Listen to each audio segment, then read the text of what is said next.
안녕하세요. DK메디칼 시스템과 함께하는 날씨와 건강입니다. 기온이 서서히 오르면서 봄의 기운이 가득 채워지고 있습니다.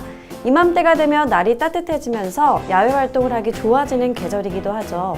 특히 봄꽃을 보기 위해 산을 찾는 분들이 많아지고 있는데요. 그런데 높은 경사와 무거운 배낭으로 인해 허리에 압력이 가해지게 되면서 척추관절 증후군을 겪는 환자분들이 많아지고 있다고 합니다. 오늘은 봄철 산행 시 발생할 수 있는 척추관절 증후군에 대해 알아보도록 하겠습니다.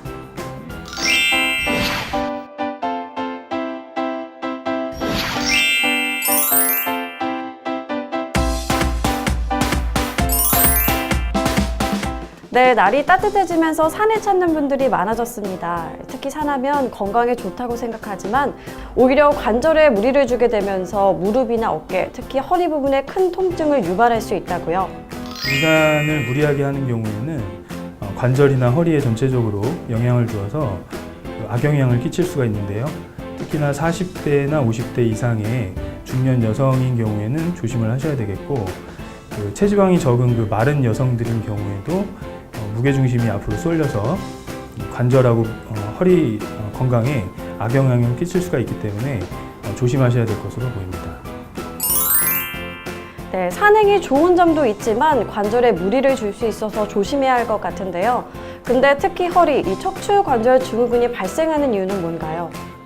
척추 후 관절 증후군 같은 경우에는 연골의 척추의 뒷부분에 있는 관절을 얘기합니다. 그래서 관절에 무리가 오는 경우에는 척추 후 관절 증후군이라고 얘기를 합니다. 흔히 저희가 생활하면서 허리가 삐었다, 다쳤다, 뜨끔했다 이런 표현으로 하시게 되는데, 그런 경우에는 척추 후 관절 증후군을 더 의심을 해볼 수가 있습니다. 그 발생 원인이 다르기 때문에 전문의와 상의를 하셔서 정확한 진단을 하고 치료를 하시는 것이 도움이 되겠습니다. 네, 디스크와 다른 질환이기 때문에 증상을 잘 체크해야 할 것 같은데요. 특히 허리나 관절 부분에 통증이 있고 뻣뻣해지는 증상을 동반하게 되는군요. 그렇다면 치료 방법에는 어떤 것들이 있는지 설명 부탁드리겠습니다. 초기에는 열치료라든지 물리치료죠. 흔하게 저희가 얘기하는 물리치료 등을 통해서 척추 후 관절에 영양 공급이나 혈액순환을 좋게 하여서 척추 관절의 기능을 회복시킬 수 있는 그런 간단한 치료를 하게 됩니다.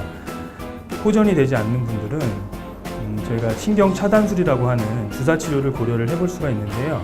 신경 차단술 같은 경우에는 아까 말씀드린 척추 후 관절로 가는 신경 가지에 저희가 엑스레이로 위치를 확인할 수 있는 투시 영상을 보면서 주사 치료를 하는 것을 말합니다. 주사가 간단하면서 크게 후유증이나 합병증을 유발하지 않기 때문에 물리치료만으로 회복이 되지 않는 분들은 신경 차단술을 고려해 보실 수가 있겠습니다. 네, 또 허리에 영향을 주는 것이 바로 배낭인데요. 이 배낭을 한쪽으로만 멜 경우 척추 한쪽으로만 압력이 가해지게 되면서 통증을 유발할 수 있다고 합니다. 때문에 배낭의 무게는 체중의 10% 정도로 하는 것이 좋고요. 등산을 할 때는 허리를 곧게 펴서 척추에 압력이 가해지는 것을 최소화시켜주는 것이 좋습니다. 지금까지 날씨와 건강 박유라였습니다.